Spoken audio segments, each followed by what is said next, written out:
Now, a lot of people have asked about some of the side effects of Respen and Respen-A. Clearly with Respen, remember those studies, that study that was done in autistic children in 1957, they were using 3 to 7 milligrams. When the levels got too high, kids became irritable,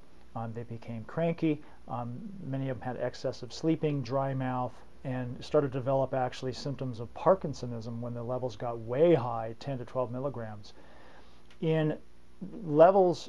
above what would typically be used for high blood pressure, which is 0.5 milligrams, so above 0.5 milligrams,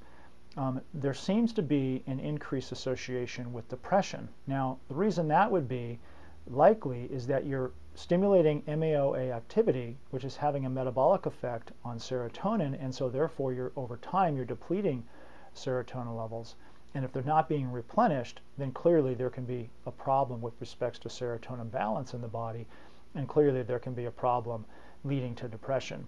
Most of the side effects of Respen and Respen seem to likely have to do with low blood calcium, irritability, agitation, crankiness within kids, muscle aches, fatigue, these types of things, which can be associated with low blood calcium. Matter of fact, it was the Respen-A people that really first determined that calcium needed to be taken with Respen-A to help counter some of these side effect issues, which were commonly seen with Respen at higher dosages, and honestly have been seen even with Respen-A when kids are not getting enough calcium. One of the things that has come out as well is the use of calcium at a high dose for kids and individuals who are taking Respen-A, and this has been a concern for some doctors, in the community. And honestly, I had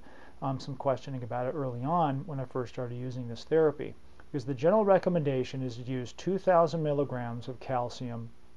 in the morning, minimally 30 minutes prior to treatment, upwards of 45 or 60 minutes before putting the Respen-A patch on, to try to get the blood levels of calcium up, because it is known that Respen can deplete blood calcium levels, and this can lead again to some of the irritability, the agitation, the muscle aches, the twitching and whatnot, the cramps that we have seen. And I have seen this with some kids who are taking this therapy when they weren't getting enough calcium. Now, there always is a concern about the potential for too much calcium, leading to calcium imbalances in the body. To date, through my practice, I have seen no issues whatsoever with an absorption or an overabundance of calcium, and this is through checking blood tests, looking at serum calcium levels, etc. I have not seen a problem. None, nor has there been any reported to me from other physicians using this treatment, nor the individuals at Respen-A have they reported any problems with taking this much calcium. Now, I have had a few kids who have a great intolerance to calcium, and that's a different story, but never have I not seen any blood evidence of it or physiological evidence of calcium toxicity